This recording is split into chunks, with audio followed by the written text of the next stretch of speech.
It's all about the funky. 103.7 FM.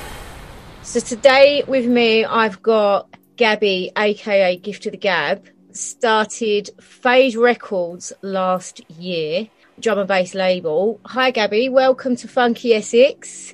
Hello, how are you? Very well, thank you. Thank you for joining us today. So yeah, this is quite an interesting one. You know, I've interviewed record label owners, but this is like the new generation of record label owners, and like you've done things slightly different to what I found out from the traditional sort of way of setting up a label. So let's talk about how it all started. So it started sort of last summer in lockdown, right? Yeah, absolutely. So basically, I always kind of knew that I wanted my own drum and bass entertainment platform, I suppose. Right, yeah. I lost my job in March, kind of at the start of COVID, and that just kind of drove me to like put everything I had to in drum and bass. Yeah. And I started to meet a lot more like-minded people that I hadn't before, build loads of different relationships, and I started to realize that like I had like an ability, if you like, to like bring people together. Yeah. So yeah, I mean, in around I think June time, I kind of thought I'll start this platform, whatever it's going to be. It was called Elevation at first. It was, yeah. So what happened there? Tell us a bit about that. A song called Seizure came out by Boo, and I like went to download it on Beatport, and when I'm downloading on Beatport, I like to look at everything like the key, the label, whatever. And I saw that the label was Elevate Records, and I just thought, nah, this can't happen now. Like, oh dear. Even at the time, like, the logo for Elevation was like this triangle, and the logo for Elevate Records was like basically the same. Yeah. And I just thought, nah, like this can't happen. And then I thought, well, could I separate like the streaming platform from the label? And I thought, no, that would just be way too much work. Mm-hmm. So rebranded, I think it was in October as Phase Records. And I think that was probably the best thing I ever did. Like from there, doing that rebrand, I started to take it more seriously as like a label. Started to like get a lot more people involved, a lot more residents, started to do streams almost on a weekly basis, and just like learned so much more about sort of the business side of it. Yeah, now here we are today. So how long into the label was you before you had to sort of do your whole rebranding exercise?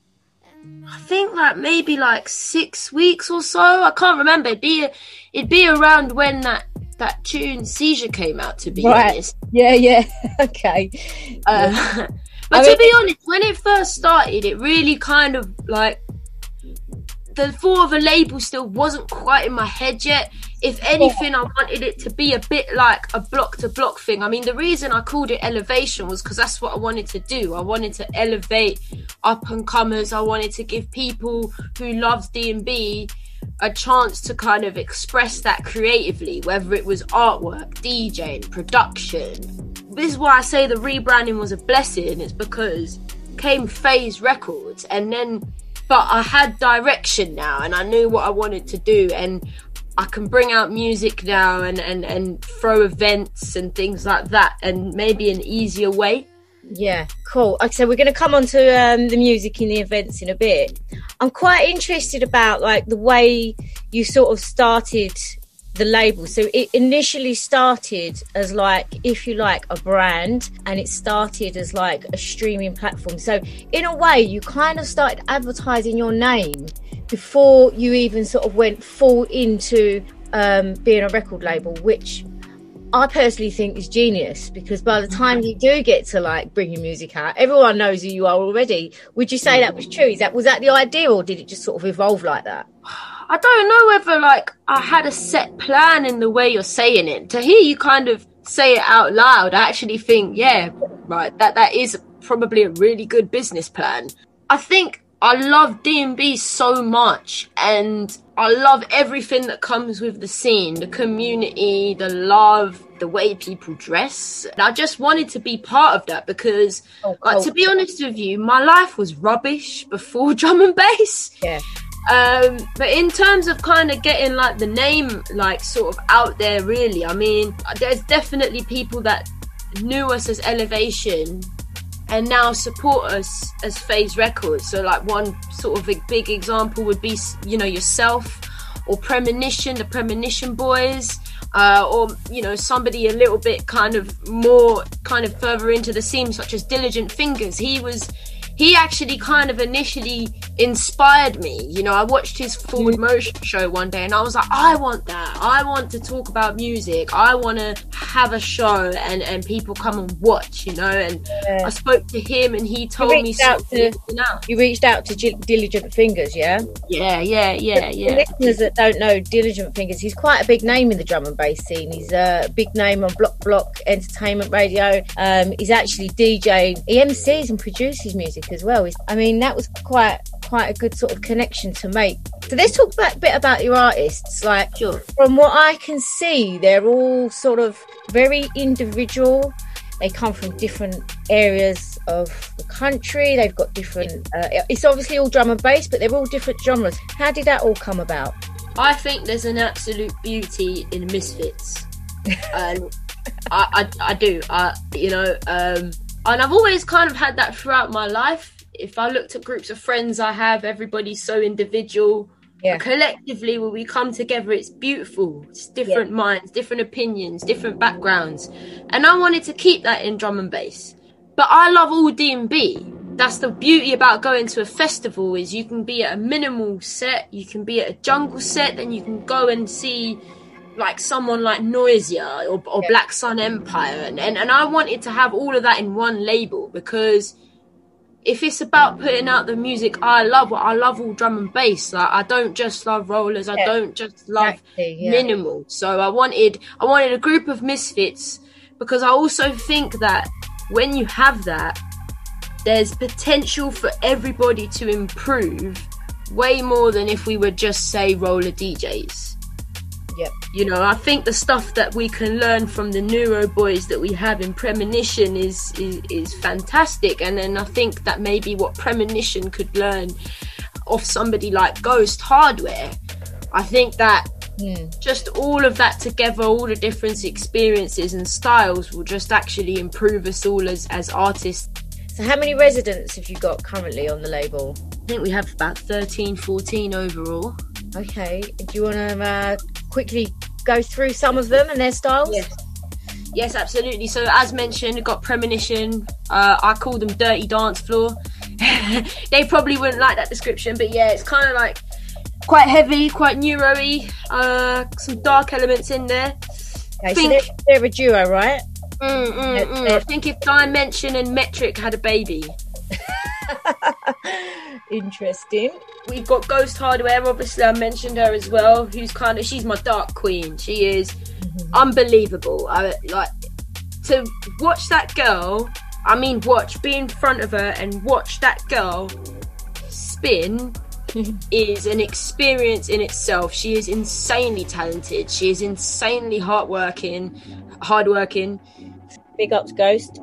Big ups, Ghost, yeah. And then we've got, amazing people. Mel, Lucidic, Swid, Jamurai, all so versatile. We've got Tommy Inspector Tommy, who's MC turned DJ, a little Diligent Fingers of our own, if you like. Yeah, okay. Topher and Reject, budding producers from Bristol. Head One and T, who are the big owners of Limitless. Obviously, we got yourself, Jungle Queen, a big inspiration to me. I don't know honestly where I would be sometimes, kind of without you. You definitely keep my feet on the ground. Oh, thank you. Got my Northern Soul Boy Tusky, my Young Wolf Reedy, who is definitely one to look out for. I played some of his tracks actually. I was talking about him on one of my shows a few weeks back. So yeah, big ups Reedy. Some wicked big ups Reedy coming from you. Excited to see what's going to be coming on this label. So let's talk a bit about I hear we've got a first sort of is it an EP or an album? Yeah. How many first free download EP.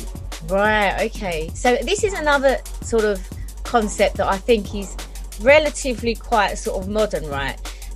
Which the old labels never sort of used to do, and some of them still don't. It's the concept of the free downloads, and I've seen this work so well with a lot of artists out there who have started as like free download artists, and because obviously they're free downloads, it gets their music out there, and now they're signed and they're getting booked here and there, and they've done so well. So it's like a modern way of doing it, I would say. Would you agree with that? Yeah, definitely. I didn't even know it was a thing really until I actually kind of started to mix and like got broke. Yeah. And I couldn't afford music anymore, and then I got sent like by a friend of mine, they had like a SoundCloud playlist for the free downloads. Right, yeah. I was like, this is illegal, isn't it? Like, and they were like, no, people put stuff out on SoundCloud for free. And I just thought that was wonderful, because, you know, not to say that I was getting bored of my tracks, but I was maybe playing a bit too much the same thing sometimes. Yeah. I didn't have the money to invest in more music. But honestly, some of my favourite tunes at the moment are free downloads. Yes, and I believe that drum and bass, you know, while obviously I think that artists should definitely get paid for their work, I think that there's, you know, if you don't have the luxury of enough money to buy your tunes, why should you be limited? So I think it's made it more accessible to people.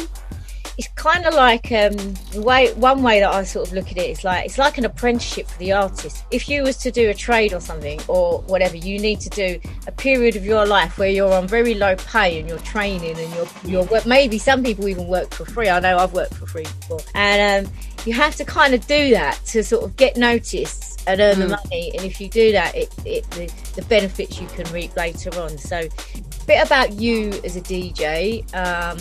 When did it all start for you?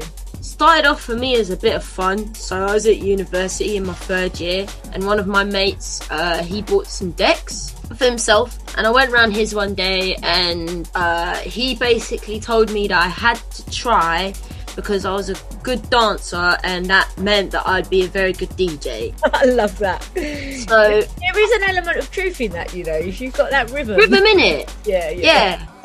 And you know what? I remember the two tunes I blended together. It was Jungle Cats by 1991 and Whip Slap by Dimension, and it sounded unreal, innit? Right. And I think I did that double over and over again about 10 times. And I went home that night and I bought decks straight away. Good for you. I kind of was like in that mode of like, I want to mix everything. So I was doing like really ridiculous stuff, like mixing like liquid with jump up.